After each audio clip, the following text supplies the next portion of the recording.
ஆண்டவராகிய இயேசு கிறிஸ்துவின் இன்ப உயிர்த்தெழுந்த நாமத்தினாலே அற்புதமான சுவிசேஷ பயணத்திற்கு அன்போடு வாழ்த்தி வரவேற்கிறேன். அற்புதமான நாளிலே நாம் சுமக்க முடியாத பாரம் அப்படின்னு ஆண்டவர் தலைப்பிட்டே சொல்லுகிறார்.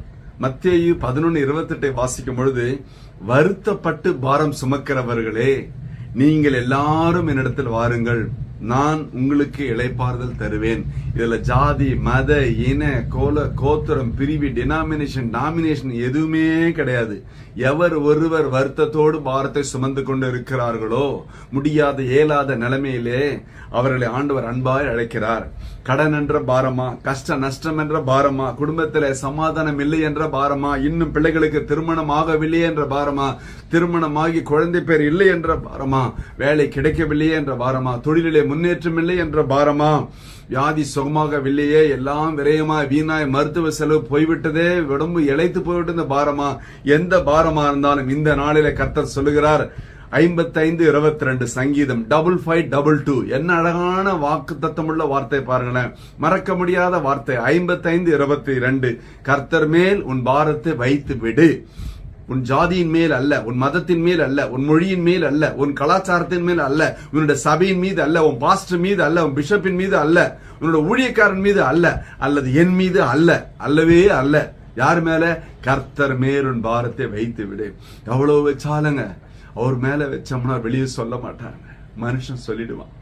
அவர் அப்படிதாங்க, உங்களை குறித்து அவ்வளவு கரிசனை உள்ளவர். அவர் உன்னை ஆதரிப்பார், ஒருபோதும் உன்னை தள்ளாட விட்டார். நீதிமான் இடத்துல உங்க பேரை போட்டு வாசிங்களேன். நீங்க நீதிமான் தானே? அம்மாவையும் மாமியாரும் ஒரே மாதிரி தானே நடத்துறீங்க, அப்பாவையும் மாமனாரையும் ஒரே மாதிரி தானே நடத்துறீங்க. யோசித்து பாருங்க, உங்க மகளையும் மருமகளையும் எப்படி நடத்துறீங்க, உங்க மகனையும் மருமகனையும் எப்படி நடத்துறீங்க?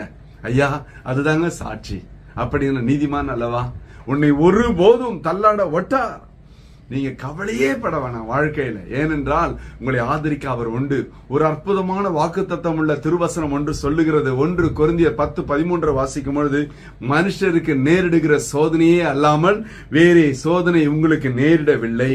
தேவன் உண்மை உள்ளவராய் இருக்கிறார். உங்கள் திராணிக்கு மேலாக நீங்கள் சோதிக்கப்படுவதற்கு அவர் இடம் கொடாமல், சோதனையை தாங்கத்தக்கதாக சோதனையோடு கூட அதற்கு தப்பிக்கொள்ளும்படியான போக்கையும் உண்டாக்குவார். ஹல்லேலூயா. உங்க திராணிக்கு மிஞ்சி, உங்களுடைய எல்லா விதமான பலத்துக்கு மிஞ்சி உங்களுக்கு சோதனை வராது. தைரியமா இருங்க. ஹல்லேலூயா. ஏனென்றால் ஒரு போக்கை, தப்பிக்கொள்ளும் போக்கை உண்டாக்குவார். உங்கள் மீது கரிசனை உள்ள ஆண்டவர். நீங்க நினைச்சிருக்கலாம், இதை விசாரிப்பார் இல்லையே, கேட்பாரு இல்லைங்க. உங்களை விசாரிக்க அவர் உண்டு, உங்கள் பாரத்தை சுமக்க அவர் உண்டு நிச்சயமாகவே. ஆனால் இந்த பாரத்தை இன்னிலிருந்து நீங்க சுமக்க வேண்டாம், அவர் மீது வைத்து விடுங்கள். அதற்கு ஒரு முடிவு உண்டு, ஒரு விளை உண்டு. கண்ணை மூடுவோமா? ஹல்லேலூயா, ஹல்லேலூயா, ஹல்லேலூயா. அப்பா ஸ்தோத்திரம் ஆண்டவரே. அற்புதமான ஆசீர்வாதப்பட்ட திருநாளிலே பயங்கரமான பாரத்தோடு, பயங்கரமான போராட்டத்தோடு இருக்கிற அருமை அன்பு பிள்ளைகளும் கர்த்தர் ஒப்புக் கொடுக்கிறேன். மனதில் இருக்கிற பாரம் நீங்கி சந்தோஷ சமாதானமா சாட்சியா வாழட்டும் ஆண்டவரே. உம்முடைய ஆசீர்வதிக்கிற கரம் அந்த பிள்ளைகளையும் அவர்களையும் குடும்பத்தையும் ஆசீர்வதிப்பதாக. தொழில் வியாபாரத்தில் விருத்திகள் காணப்படட்டும் சுவாமி, ஒரு வளர்ச்சி காணப்படட்டும் ஆண்டவரே. இயேசு கிறிஸ்துவின் உயிர்த்தெழுந்த வல்லமையான நாமத்தினாலே என் தேவனது செய்யும்படியா எம்முடைய திருப்பாதங்களிலே தாழ்மையாய் ஒப்புக் கொடுத்து ஜெபத்து ஜெயம் எடுக்கிறோம் ஜீவனுள்ள நல்ல பிதாவே. ஆமேன், ஆமேன். கர்த்தர் உங்களை ஆசீர்வதிப்பாராக. Praise the Lord.